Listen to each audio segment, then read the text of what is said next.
Assalamu alaikum and welcome back to online class of the chemistry. So dear student, last time we had studied about the p block elements. In p block element we are discussing the element of group 16, 17 and 18. Okay, means the oxygen family, fluorine family and noble gas.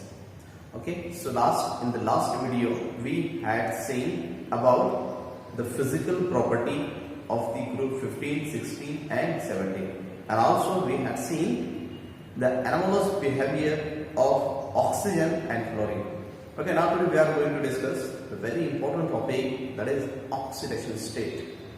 Okay, oxidation state of group 16, 17 and 18 also. Okay, so you must be know something about what is the oxidation. Okay, oxidation state होता क्या है, oxidation होता क्या है, आपको पता है, the loss of electrons called oxidation. Okay, now what is the oxidation state? Okay, oxidation state किसे कहेंगे, oxidation number किसे कहते हैं? तो oxidation state को इस तरीके से डिफाइन किया जाता है, the charge which are appear after losing or gaining of electron. Okay, कोई भी एटम, एलिमेंट, कंपाउंड पर जब वो इलेक्ट्रॉन लेते हैं या देते हैं, उसकी वजह से जो भी चार्ज अपीयर होता है ये कहलाती है oxidation state. Okay, the charge which are appear after losing और gaining of electrons called oxidation state. Okay, it may be positive and also negative. Okay, ये पॉजिटिव भी होता है और नेगेटिव भी हो सकता है. पॉजिटिव कब होगा, जब ये इलेक्ट्रॉन क्या करेंगे, लॉस करेंगे. ओके, नेगेटिव कब होगा, जब इलेक्ट्रॉन गेन करेंगे. ओके, तो चलिए देखना अपने को oxidation state of first of all group 16 element. Okay, group 16.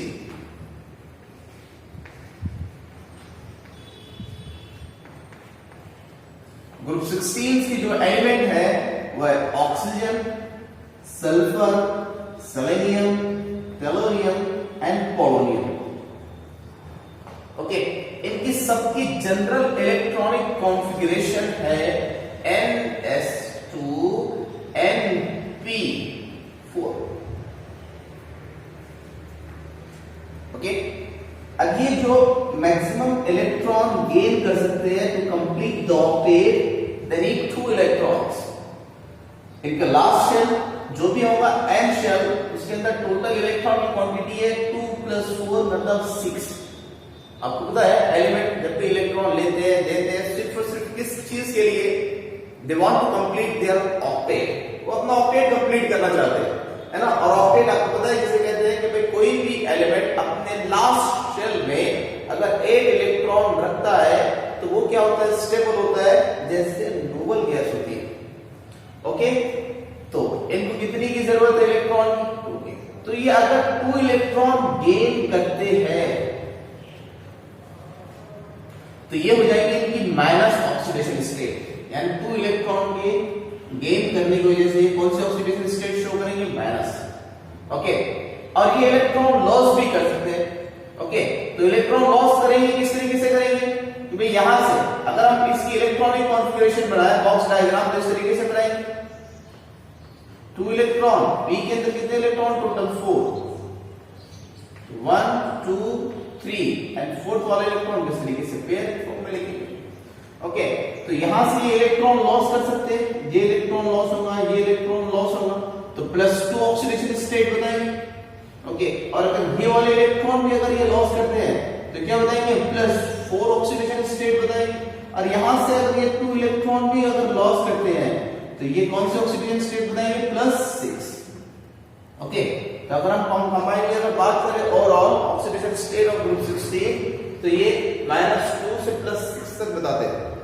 Okay, मगर इसमें से ऑक्सीजन एटम ये मैक्सिमम केसेस के अंदर -2 ऑक्सीडेशन स्टेट बताता है.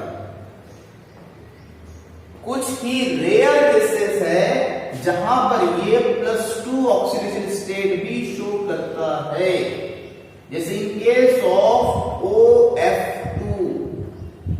अगर हम इस मॉलिक्यूल्स की अगर हम बात करें तो यहां पर ऑक्सीजन की ऑक्सीजन स्टेट +2 होती है और मैक्सिमम केसेस के अंदर जैसे H2O और भी जो भी केसेस याद आ रहे होंगे आपको, तो उसके अंदर ऑक्सीजन का ऑक्सीडेशन नंबर, ऑक्सीडेशन स्टेट +2 होती है, मगर यहाँ पर कौन सी है -2। ओके, तो ऑक्सीजन कौन से ऑक्सीडेशन स्टेट शो करता है, एक तो +2, ओके, फिर -2,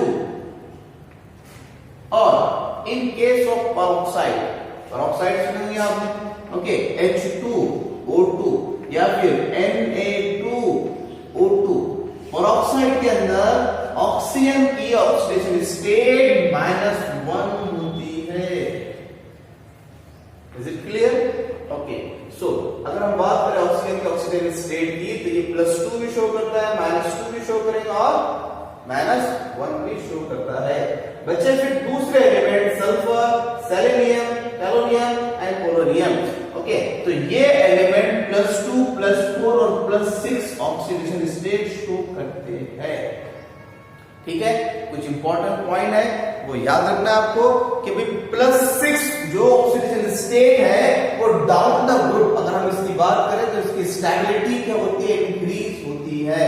मतलब +6 के अंदर जितने नीचे का ग्रुप होगा वो उतना ज्यादा स्टेबल होगा। Is it clear? ओके, तो ये तो थी oxidation state of group number 16।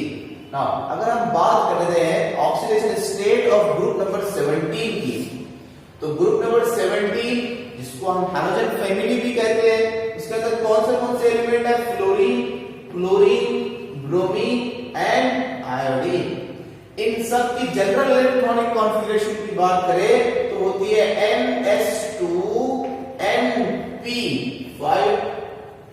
Okay, अब इनको कितने इलेक्ट्रॉन की रिक्वायरमेंट होती है, तो कंप्लीट द ऑक्टेट 2 + 5, मतलब इनके पास 7 इलेक्ट्रॉन है।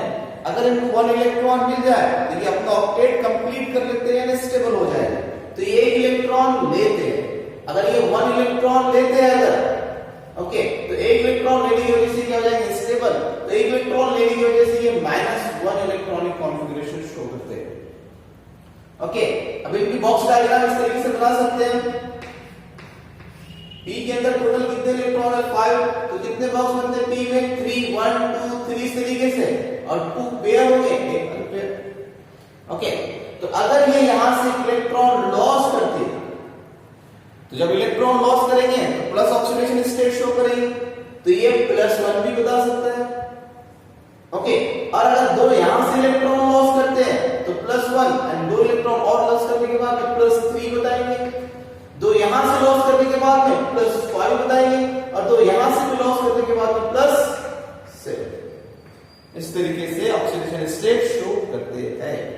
ओके, मगर इनके अंदर जो एलिमेंट है उनकी बात करें फ्लोरीन की, तो फ्लोरीन एक ऐसा एलिमेंट है जो सिर्फ और सिर्फ -1 ऑक्सीडेशन स्टेट शो करता है due to high electronegativity. Okay, तो fluorine -1 electron oxidation state show करेगा। क्लोरीन, ब्रोमीन की अगर हम बात करें तो ये -1 +1 भी शो करते हैं। ओके, और +7 तक के ये ऑक्सीडेशन स्टेट शो करते हैं। ओके, और नेक्स्ट बात करते हैं हम नोबल गैस की। तो आपको पता है ग्रुप नंबर 18 की नोबल गैस किसे कहते हैं, नोबल गैस। तो ग्रुप नंबर 18 एलिमेंट कौन से helium, neon, argon, krypton, xenon, radon, oxygen. Okay, तो ये पीरियोडिक टेबल के नोबल गैस एलिमेंट है, ओके, जो मोनो एटॉमिक फॉर्म में स्टेबल होते हैं। ओके, और इनकी जनरल इलेक्ट्रॉनिक कॉन्फ़िगरेशन होती है NS2 और NP6, मतलब they have the complete octet. इनका ऑक्टेट क्या होता है, कंप्लीट होता है। There is no need loss और gain of electron to complete the octet. कोई जरूरत ही नहीं इनको इलेक्ट्रॉन लेने या देने की। ओके, तो ये स्टेबल होते हैं, बहुत ही कम ऑक्सीडेशन स्टेट शो करते हैं। ओके, एक एलिमेंट जैसे यहां पर ज़ेनॉन, इसके एटॉमिक साइज ज्यादा होने की वजह से ये फ्लोरीन के साथ कंबाइन होकर हाईयर ऑक्सीडेशन स्टेट होता है। ओके, इस तरीके से देखिए, अगर xenon Fe F2 के साथ में कंबाइन होता है तो यहां पर इसकी ऑक्सीडेशन स्टेट होगी +2। ओके, xenon अगर 4F के साथ में कंबाइन होता है तो यहां पर इसकी ऑक्सीडेशन स्टेट होगी +4। ऐसे xenon अगर 6F के साथ में कंबाइन होता है तो यहां पर इसकी ऑक्सीडेशन स्टेट होगी +6। ओके, तो फर्स्ट ऑफ ऑल पहले तो नोबल गैस इलेक्ट्रॉन ना लॉस करते हैं ना गेन करते हैं due to the mono atomic stability. Okay, मगर xenon इसकी एटॉमिक साइज ज्यादा होने की वजह से ये डिफरेंट ऑक्सीडेशन स्टेट शो करता है। किसके साथ? फ्लोरीन के साथ कंबाइन होने पर। क्लियर? ओके, तो ये तो थी oxidation state of the group 16, 17 and 18। Okay okay, so chemical properties of group 16, 17, 18 के अंदर हम सेकंड पॉइंट देख रहे हैं, reactivity toward the hydrogen. Okay, यानी ग्रुप नंबर 16, 17 ये हाइड्रोजन के साथ किस तरीके से रिएक्ट होते हैं उसके बारे में हमको डिस्कस करना है। ओके, तो first of all group 16 the reactivity toward the hydrogen of group 16 element. आपको पता है ग्रुप 16 के एलिमेंट्स कौन से? Oxygen, sulphur, selenium, aluminium and polonium. Okay, तो ये सारे एलिमेंट हाइड्रोजन के साथ कंबाइन होके हाइड्राइड तैयार करते हैं। ओके, अगर ये सारे एलिमेंट को मैं एक सिंबल E से रिप्रेजेंट कर दूं, ओके, और आपको पता है कि भाई इनकी सबकी वैलेंसी 2 होती है, तो ये 2 हाइड्रोजन के साथ कंबाइन होते हैं और फॉर्म करते हैं H2E, जहां पर E क्या हो सकता है? Oxygen, sulphur, selenium, polonium and polonium. Okay, यानी ये इस तरीके से हाइड्रोजन के साथ में कंबाइन होकर हाइड्राइड तैयार करेंगे। ऑक्सीजन हाइड्रोजन के साथ कंबाइन होकर वाटर बनाता है, सल्फर H2S बनाता है, ओके, और सेलेनियम H2SE फॉर्म करता है और एल्यूमिनियम H2TE फॉर्म करता है, H2TE, और पोलोनियम H2PO फॉर्म करता है। यानी ये सारे हाइड्रोजन के साथ कंबाइन होते हैं और हाइड्राइड तैयार करते हैं। ओके, इसमें जो H2O है जिसे हम लिक्विड कहते हैं, यही कलरलेस, ऑर्डरलेस लिक्विड होता है। मगर ये सारे जितने भी हाइड्राइड है अदर देन ऑक्सीजन, ये सबके सब कलरलेस और बैड स्मेल वाली गैसेस होती है। और एक और खास बात, ये सारी गैसेस पॉइजनस होती है। ओके, और इनका पॉइजनस कैरेक्टर इंक्रीज होता है down the group. One should be noted, the poisonous character increase down the group. यानी अगर हम बात करें तो सबसे ज्यादा पॉइजनस कौन होगा? इससे इस तरीके से क्या होता है, इनका पॉइजनस कैरेक्टर धीरे धीरे इंक्रीज होता है। नेक्स्ट, अगर हम बात करें इन हाइड्राइड की, तो ये क्या होते हैं? ये होते हैं रिड्यूसिंग एजेंट, यानी इनके अंदर एक रिड्यूसिंग पावर होता है। ये हाइड्रोजन प्रोवाइड करते हैं सिवाय H2O के, इसको छोड़कर बाकी सब के सब हाइड्रोजन प्रोवाइड करते हैं। और क्या बनते हैं? ये रिड्यूसिंग पावर यानी रिड्यूसिंग एजेंट होते हैं।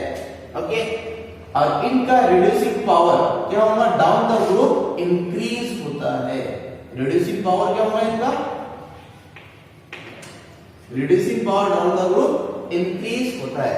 यानी बहुत ही इजीली कौन दे दे ये, यानी जो जितने इजीली हाइड्रोजन देता है वो उतना ज्यादा रिड्यूसिंग एजेंट होता है। ओके, और दूसरी और एक बात, ये एसिडिक कैरेक्टर शो करते हैं। क्या होते हैं ये? एसिडिक। एसिडिक मतलब जो H पॉजिटिव थे क्या होता है? एसिडिक होता है। तो एसिडिक कैरेक्टर क्या होता है इनका? डाउन द ग्रुप इंक्रीज होता है। ओके, और एक और बात, इनकी स्टेबिलिटी की अगर हम बात करें, स्टेबिलिटी ऑफ हाइड्राइड, तो जैसे जैसे ऊपर से नीचे जाएंगे तो ये क्या होता जाता है? डिक्रीज होती है। ओके, यानी ये बॉन्ड होंगे ये इजीली ब्रेक होंगे। क्यों? क्योंकि ये क्या होंगे? जितना ज्यादा साइज होगा उतना बॉन्ड लेंथ ज्यादा होता है, और जितना बॉन्ड लेंथ ज्यादा होगा वो उतनी इजीली ब्रेक होंगे। ओके, तो ये तो थे hydrides of group number 16। Okay, अब इनकी हम बात करें इनके मेल्टिंग पॉइंट की, बॉइलिंग पॉइंट की, तो इनका मेल्टिंग पॉइंट और बॉइलिंग पॉइंट में क्या होता है, डाउन द ग्रुप इंक्रीज होता है। But in case of oxygen and sulphur यहां पर वाटर का ज्यादा होता है, उसके पीछे रीजन है हाइड्रोजन बॉन्डिंग। ओके, फिर उसके बाद में मॉलिक्यूलर एटॉमिक साइज इंक्रीज होने की वजह से क्या होगा, इंक्रीज होगा। The point reactivity toward the hydrogen group 17 element. Group 17 element किस तरीके से रिएक्टिविटी शो करते हैं, आपको पता है ग्रुप 17 के एलिमेंट्स कौन कौन है, fluorine, chlorine, bromine, iodine. Okay, ये सारे एलिमेंट्स हाइड्रोजन के साथ में कंबाइन होते हैं और हाइड्राइड तैयार करते हैं, और इन्हीं की हाइड्राइड को हम हाइड्रोजन हैलाइड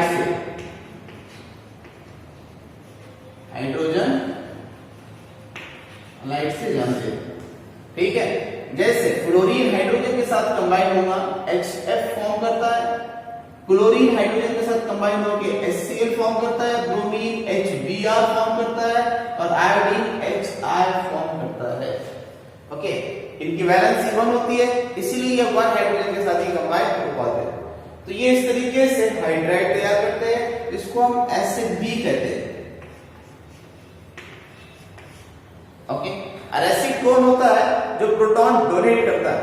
ओके, और अगर हम इनकी एसिडिक स्ट्रेंथ की अगर हम बात करें तो कौन इसमें इजीली प्रोटॉन देगा, यानी प्रोटॉन देने के लिए उसको पहले तो बॉन्ड ब्रेक करना होगा। बॉन्ड कौन ब्रेक कर पाएगा इसमें इजीली, क्या HF का बॉन्ड इजीली ब्रेक होगा, HCl का, HBr का, या HI का? इसका बॉन्ड इजीली ब्रेक होता है HI का। क्यों? क्योंकि यहाँ पर आयोडीन का एटॉमिक साइज ज्यादा है। ओके, अगर हम इनके सबके स्ट्रक्चर उनको समझाने के लिए ड्रॉ करें, इस तरीके से बताएंगे कि कंसीडर कर लीजिए हाइड्रोजन की साइज इतनी है और फ्लोरीन की साइज इस तरीके से है, तो इन दोनों के बीच का बॉन्ड। ओके, और यहाँ पर फिर डाउन द ग्रुप साइज क्या होती है, इंक्रीज होती है। तो हाइड्रोजन की साइज भी हाँ सेम ही है, मगर क्लोरीन की साइज इंक्रीज होगी। ऐसे यहाँ पर हाइड्रोजन, फिर ब्रोमीन की साइज, फिर यहाँ पर हाइड्रोजन और आयोडीन की साइज, यानी क्या हो रहा है, distance from nucleus to nucleus क्या हो रहा है, इंक्रीज हो रहा है। इसलिए ये इजीली ब्रेक होगा, और जो जितनी इजीली ब्रेक होगा वो उतनी इजीली प्रोटॉन देगा, जो जितने इजीली प्रोटॉन देगा वो उतना अच्छा एसिड होगा। अगर हम इनके एसिडिक स्ट्रेंथ के ऑर्डर की बात करें तो HI is the strongest acid, then HBr, then HCl and then HF। तो ये इनका ऑर्डर होता है। ठीक है, ओके, इसमें सबसे स्ट्रॉन्गेस्ट एसिड HI। ठीक है, और साथ ही साथ अगर हम बात करते हैं कि बॉन्ड एंथैल्पी की, तो सबसे इजीली बॉन्ड किसका ब्रेक होगा, यहाँ पर HI का, उसके बाद में फिर HBr का, फिर HCl का, और सबसे लास्ट में HF का। ओके, तो ये सारे पॉइंट याद रखना है। इनका melting point, boiling point, HI का, HF का क्या होगा, स्ट्रॉन्ग होगा एज कंपेयर टू HCl। फिर से वही रीजन आएगा, हाइड्रोजन बॉन्डिंग, फिर down the group, atomic molecular mass, atomic mass increase होने की वजह से क्या होता जाएगा, ये इंक्रीज होते जाता है। ठीक है, ओके, कुछ और भी पॉइंट है टेक्स्ट बुक में एक बार देखिए, नोट्स वगैरह तैयार कीजिए। ओके, तो बस आज के लिए इतना ही। नेक्स्ट वीडियो के अंदर नेक्स्ट टॉपिक डिस्कस करेंगे इंशाल्लाह।